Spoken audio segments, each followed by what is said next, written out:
290 ላይ ያለው አሁን ያብራሩት አላህን በወጣት ፂም የሌለው ጸጉራም ሆኖ አየሁት የሚለው እንትን ሐዲስ እሱ ላይ ማለት ህልም ነው ብለው ለማብራራት ይሞክራሉና ወሃቢዮች ብትገቡ ራሳችሁ ብታብራሩ ደስ ይለን ነበረ እና ልትገቡ አልቻላችሁ። ህልም ነው ብለው ሲናገሩ ለምሳሌ ፈትዋ 6537 ላይ ካያችሁ ህልም ደግሞ የነቢያት የሚያዩት ህልም ትክክለኛ ነው የሚል አስተምሮ አለ። በሐዲስ ላይም ነብዩ እኔ የማየው ህልም ትክክለኛ ነው ብለዋል። እና ለዚህ ነብይ በህልምም ቢሆን ነብዩ ያዩት ህልም አላህን ወጣት ሆኖ ጸጉራም ሆኖ አይቶታል እያሉ ነው ማለት ነው። ተረድተውኛል ኡስታዝ? አዎ ገብቶኛል። ይሄ ዳሪሚ የሚናገረው አለ። ዳሪሚ በጣም ሙጀሲም የሆነ ሰው አለ። ሙጀሲም በጣም እሱ ሲፈልገው ይቀመጣል ነው የሚለው፣ ሲፈልገው ይቆማል ነው የሚለው፣ ሲፈልገው ይሄዳል። በቃ ከአነሁ መክሉቅ በቃ እንደ ፍጡር አድርጎ ነው የሚናገረው። ሁለተኛ ደግሞ አኽዶር አላህን በወጣት ፂም የሌለው ጸጉራም ሆኖ አየሁት የሚለው እንትን ሐዲስ እሱ ላይ ማለት ህልም ነው ብለው ለማብራራት ይሞክራሉና ወሃቢዮች ብትገቡ ራሳችሁ ብታብራሩ ደስ ይለን ነበረ እና ልትገቡ አልቻላችሁ። ህልም ነው ብለው ሲናገሩ ለምሳሌ ፈትዋ 6537 ላይ ካያችሁ ህልም ደግሞ የነቢያት የሚያዩት ህልም ትክክለኛ ነው የሚል አስተምሮ አለ። በሐዲስ ላይም ነብዩ እኔ የማየው ህልም ትክክለኛ ነው ብለዋል። እና ለዚህ ነብይ በህልምም ቢሆን ነብዩ ያዩት ህልም አላህን ወጣት ሆኖ ጸጉራም ሆኖ አይቶታል እያሉ ነው ማለት ነው። ተረድተውኛል ኡስታዝ? አዎ ገብቶኛል። ይሄ ዳሪሚ የሚናገረው አለ። ዳሪሚ በጣም ሙጀሲም የሆነ ሰው አለ። ሙጀሲም በጣም እሱ ሲፈልገው ይቀመጣል ነው የሚለው፣ ሲፈልገው ይቆማል ነው የሚለው፣ ሲፈልገው ይሄዳል። በቃ ከአነሁ መክሉቅ በቃ እንደ ፍጡር አድርጎ ነው የሚናገረው። ሁለተኛ ደግሞ አኽዶር ቦታ አረንጓዴ ቦታ የሆነ ቦታ ላይ አረንጓዴ ወንበር ላይ ተቀምጦ አይቼዋለሁ። ይሄን ሁላ ያመጣሉ እነሱ። ይሄ መክዙብ የአኺ ሌላም ሀገርም ቢሆን ዋንጫ በላ ቢባል ቆረጠመ ይባላል አይባልም። ዋንጫ የሚባል ነገር አለመበላቱ ስለሚታወቅ ማለት ነው። የደየ ያለው የድ የሚባለው ነገር ወደ ፍጡር ከሆነ ወደ ሰውም ይሁን ወደ እንስሳም ይሁን ወደ ፍየልም ይሁን ወደ ከብትም ይሁን ተተጠጋ አካል ነው። ሁለት እጅ ብለህ ነው የምትተረጉመው። ለምን ፍየል የሚባል ነገር ፍጡር ነው፣ ሰው የሚባል ነገር ፍጡር መሆኑ አካል መሆኑ ስለሚታወቅ ማለት ነው። ወደ አላህ ተተጠጋ ግን ለማ ኸለቅቱ ቢየደየ ያለው እጅ ተብሎ አይተረጎም፣ አካል ነው ተብሎ። ለምን ፈጣሪ አካል አለመሆኑ ስለሚታወቅ በጥበቃዬ ተብሎ ነው የሚተረጎመው ማለት ነው። የደየ ያለው ሌላ ትርጉም አለው፣ ደግሞ በሌላ ትርጉም ይመጣል። ለምሳሌ ቁርአን ውስጥ ማለት ነው ላ የእቲሂል ባጢሉ ይላል ቁርአኑ። ላ የእቲሂል ባጢሉ ቁርአን እኮ ብልሹ ነገር ነውር ነገር አታገኝበትም ይላል። ሚን በይኒ የደይሂ እሺ ዋብዮች ይሄ ላይ ሁለት እጅ ብለው ይተርጉሙልን። ሚን በይኒ የደይሂ ቁርአን ሁለት እጅ አለው። ሁለት እጁን ሲያሳዩን የደይ የምትባል ሁለት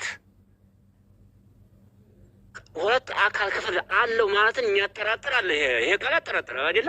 ለማ ኸለቅ ላ የእቲሂ አልባጢሉ ሚን በይኒ የደይሂ ቁርአን ነውር ነገር ብልሹ ነገር አታገኝበትም፣ እንከን ነገር አታገኝበትም ይላል። ሚን በይኒ የደይሂ ወላ ሚን ኸልፊሂ ይላል። ሚን በይኒ የደይ ያለው ሁለት እጅ አለው። የደይ ያለው ሁለትን ስለሚያመላክት ሁለት እጅ አለው ብሎ ይነግረዋል። ሀብይ አይደለ? እሺ ቁርአን እኮ ደግሞ ላ የእቲሂ አልባጢሉ ሚን በይኒ የደይሂ ይላል። ቁርአን ሁለት እጅ አለው።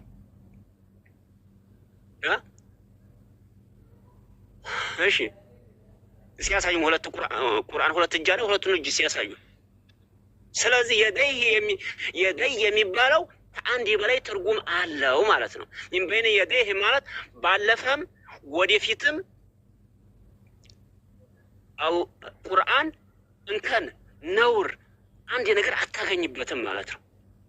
ባለፈም ወደፊትም ማለት ነው። የደይሂ ማለት እንግዲህ እሺ የደይ ያለው ሁለት እጅ አለው ብለህ ተተረጎም። እዚህም ቁርአን ሁለት እጅ አለው በለኝ።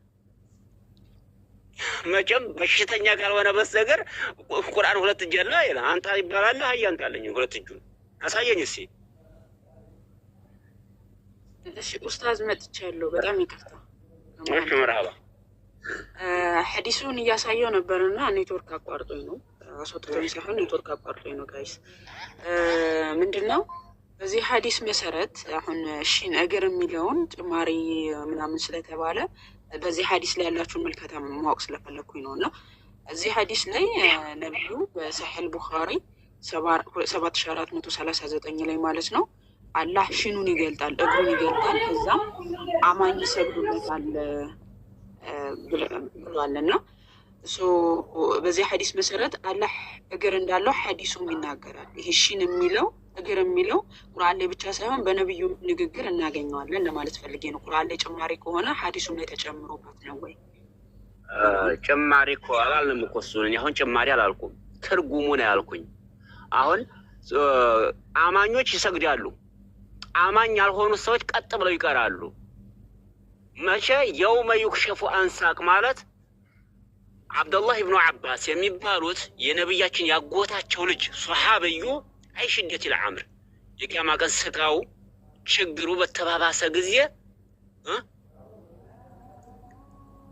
አማኙ ስጁድ ይወርዳል፣ ከሃዲው ደግሞ ቀጥ ብሎ እንደ ደረቅ እንጨት ቀጥ ብሎ ይቀራል።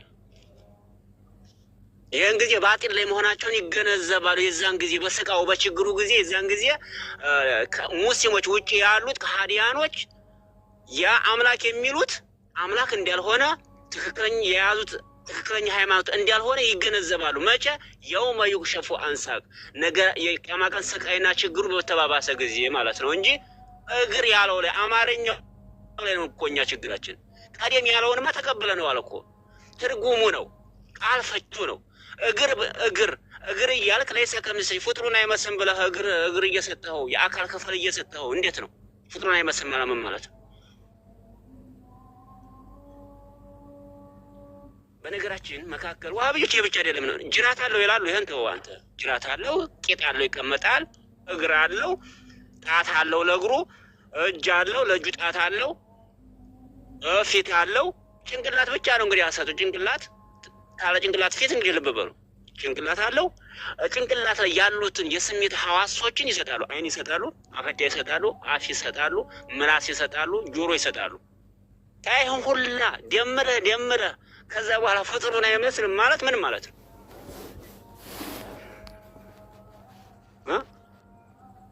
እንደኔ ያዋጣላው ነው ተቀበለዋለህ። አንድ ምሳሌ እኔ የምመስልላችሁ አለኝ። እኔ አንድን ሰውዬ ምን አለው መሰላችሁ? አንተ አህያ ትመስላለህ አለው። እንዲገባችሁ ነው የዋሃብያ እምነት ምን አይነት ተበላሸ አይምሮ የማይቀበለው ለመሆኑ አህያ ትመስላለህ አለው አንድን ሰው። ከዛ ምን አለው ደረደረለት እኮ አህያ ትመስላለህ ብሎ። ጆሮህ የተሸመጠጠ ነው ረጃጅም ነው አለው። 4 እግር አለህ አለው። ጥፍርህም እንደዛው ነው አለው። ጅራት አለህ አለው። በመጨረሻ ላይ አህያ ትመስል አለው። እንቺ ምን እያልክ ነው አንተ ብሎ ጅራት ሰጠኸኝ፣ ረጃጅም ጆሮ ሰጠኸኝ፣ እንዴት አህያ ትመስል ታለ 4 እግር ሰጠኸኝ ብሎ ሸማን ለሚያነሳው አይደለ?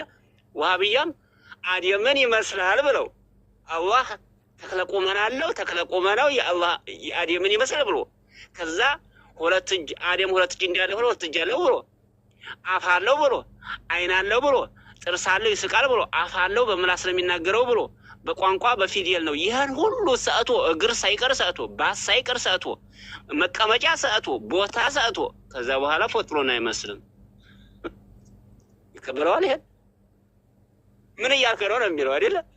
አደምን ይመስላል ብለህ መጀመሪያ ከዛ የአደምን የአካል ክፍሎች እንዳለ ሰጥተህ እንዴት ፍጡሩን አይመስልም ትለኛለህ ብሎ ሰውዬ ያገናዝባል። እኔ ወሃብያ የሚሆኑ ሰዎች ምን አይነት አይምሮ እንዳላቸው እኔ እንጃ። ወላሂ ጥነት ነው የሚለኝ። ምን አይነት አይምሮ ነው ያላቸው ግን ይገባችሁ ይመስለኛል አባባሌ። የሞኮ 2 አደምን ይመስላል ብለው አደምን በመምሰሉ እንኳን ባመኑበት እኮ ይተምታታ። አደምን ይመስላል ይሉና 2 ቀኝ እጅ ይሰጡታል። የሚገርም ነገር 2 ቀኝ እጅ ይሰጡታል። አደምን ይመስላል ይሉና እግሩ አንድ ይሆን 2 ይሆን አናውቅም ይሉታል። ወይ አደምን ይመስላል ብለው አላመኑም ወይም እንዲሁ ምን እንደው እምነታቸው በቃ ድብልቅልቅ ያለ ነገር ነው።